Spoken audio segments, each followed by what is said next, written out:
Good morning, class 10. Today I have come up with the revision video for you. In this video, we are going to revise the concepts of packages and maths library of Java. I hope you will find it useful. So, what is Java class library?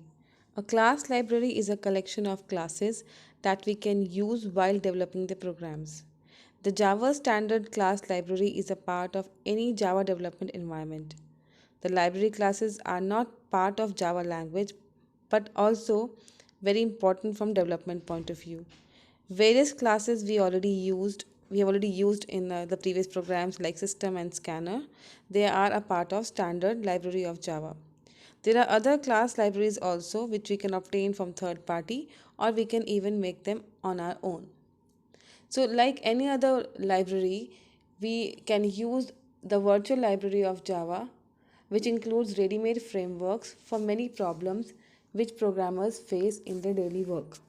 That means you can easily take a code from library and use it, and this can save the time and a lot of complexity as well. So the information of Java library is divided into packages. We can understand them as the shelves of a physical library. And in each package, we find a tested code. So in Java also we have various packages which we are going to use in the programming as well. So now the classes of Java standard class library are organized into packages. So first understand what packages are. So packages are a way of grouping number of classes or interfaces together into a single unit. So in other words we can say packages act as a container for the classes. So we have some common packages which we are already using in our programs like java.util and java.lang, but there are many other packages also available in Java like java.applet, java.awt, java.net and many more. So to move further, let's understand what all is there in these packages. These packages contain classes, and these classes further contain ready-made functions or parts of modules which you can directly use by including these packages into your program. Now, how to include these packages into your program? To use these classes and interfaces defined in one package from within another package, you need to import these packages into your program, and for this we use import keyword.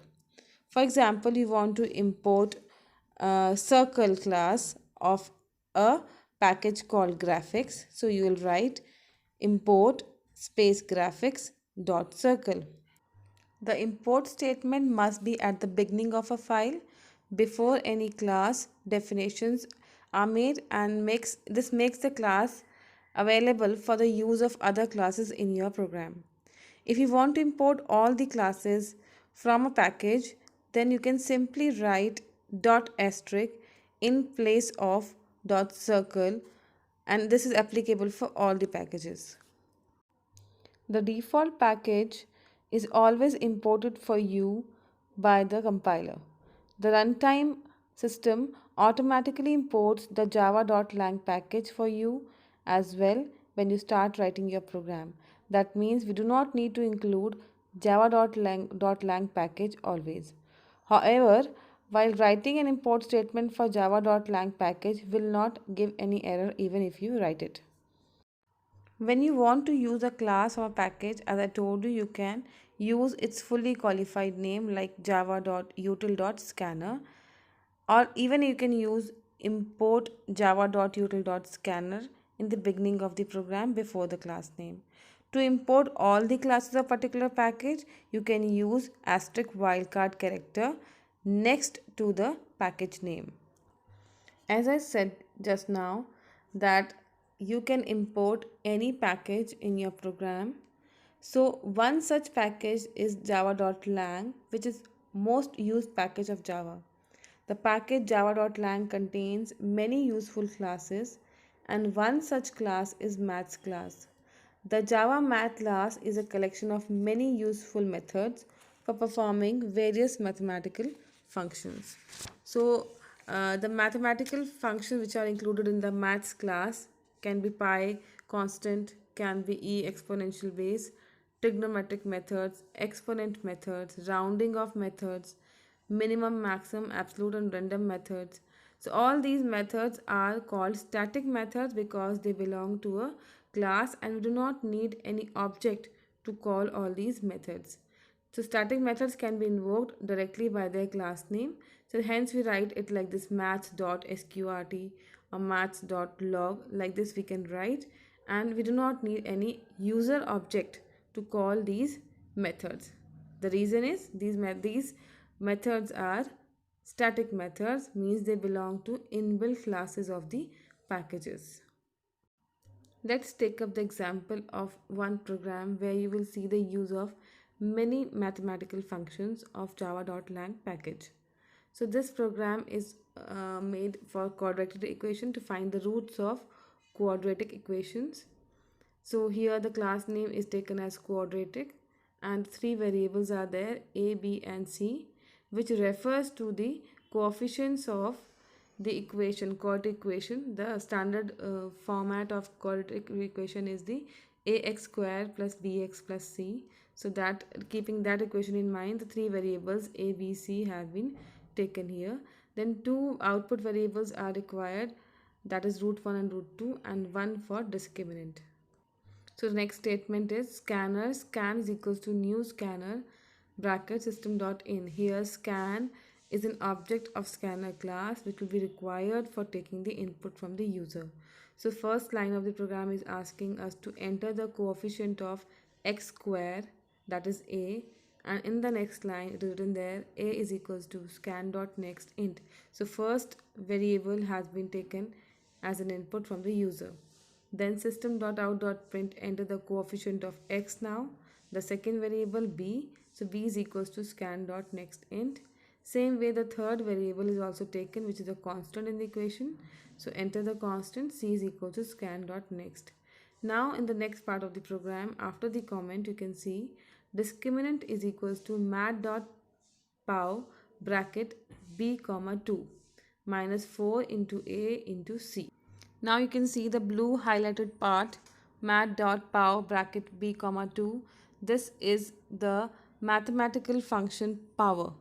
Mathematical function power returns the value of the first argument, that is b, raised to the power to the second argument, that is 2. Since we want b square, that's why we have written here maths.pow bracket b comma 2. The return type of this function is double and it always takes two arguments, one as base and another one as the power. The next line says root 1 is equals to minus 1b into plus math.sqrt, and in the bracket it's discriminant whole upon 2 into a. Now what does this line means? Here we have another blue part which is indicating the mathematical function square root. So mat.square root is a function which is going to return the square root of the argument. So here in this case the argument is discriminant, the one which has been calculated just above this line. So after the calculation of square root, the value will be placed here and rest of the operations can be performed normally. The return type of this mathematical function is also double. Same way in the next line, second root is calculated with the help of math.sqrt function. After this, in the next two lines, system.out.println root 1 plus variable root 1 and root 2 plus variable root 2.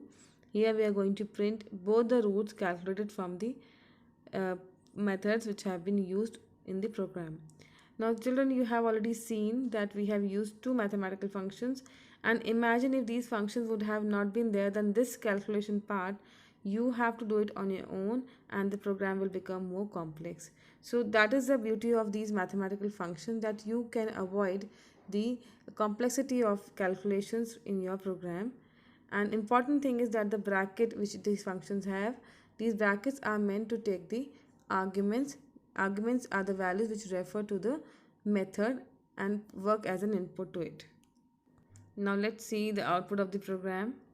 So in the first line, the coefficient of x square is given as 3 and the coefficient of second variable is x8, third constant is 4, and the roots calculated are in front of you. So I hope the use of mathematical function is clear now.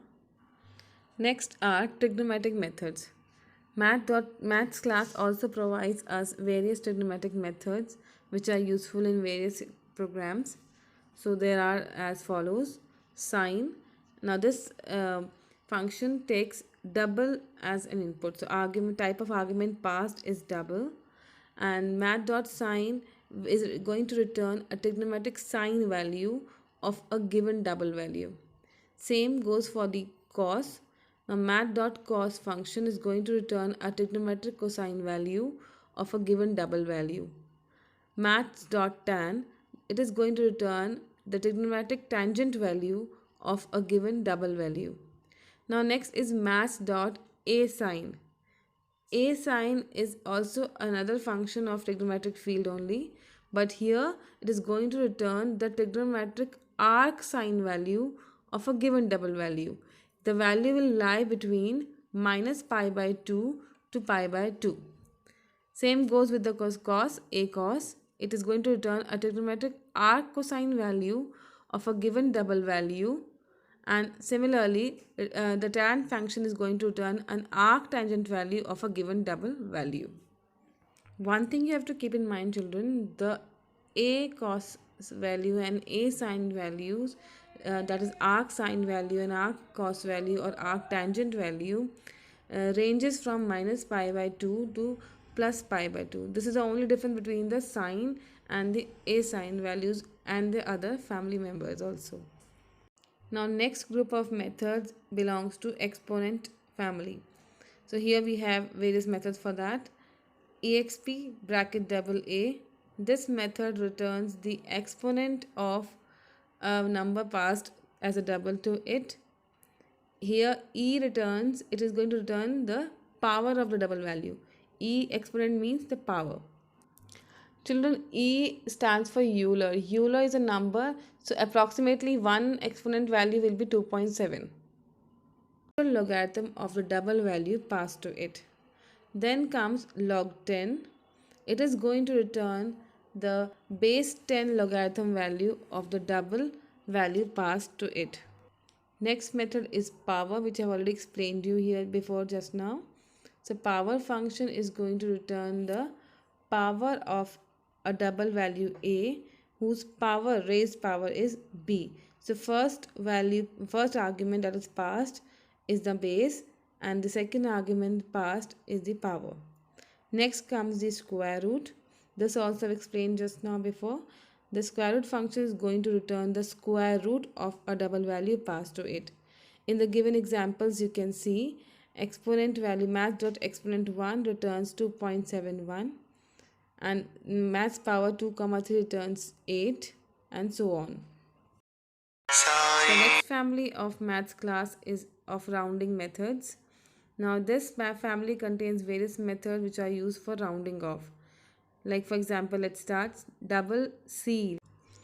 Ceil function is going to round up to nearest integer. But in case of ceil, the round off number will be on the higher side. For example, if you round off 2.3, the ceil function is going to return the value as 3. Now next is double flow. Double flow is also going to round off to the nearest integer, but here the value will be nearest the lower side value. For example, again if I round off 2.3, it will round off to 2, not 3. R int x, now here the input value x will be rounded off to nearest integer, but if x is equally close to two integers, then even one is returned as the double.